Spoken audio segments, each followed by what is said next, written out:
The history of our Commonwealth cannot be told without including the indelible mark the coal industry has left on our land. Yet in towns across Pennsylvania, this mining legacy is now slowing and being replaced with other industries emanating from the individual passions and innovations of our great citizens. In this edition of PA Passions and Keystone Ripples, we meet Devon Paderewski, a beekeeper whose apiary business has been buzzing along for 7 years now in the heart of the anthracite belt, Coaldale in Schuylkill County. I'm a carpenter by trade, so I got asked by a friend of a friend to build a few hundred boxes for a beekeeper.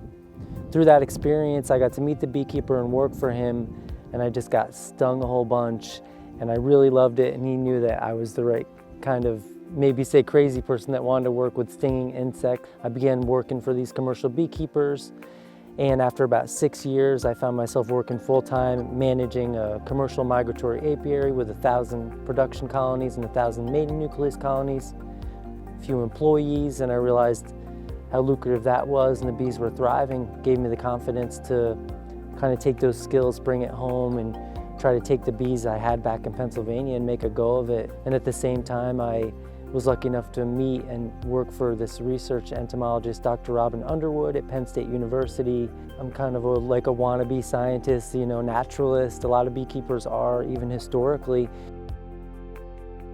Honeybees specifically are the most studied and written about insect in human history. What's medicine for bees is also medicine for us. The things that taste good to bees also taste good to us. So we seem to share like this really ancient link with this insect. It's hard to really see the difference where the flower ends and the bee starts. Modern agriculture is based off a system of bigger is better. Monoculture is a term that is used in modern agriculture.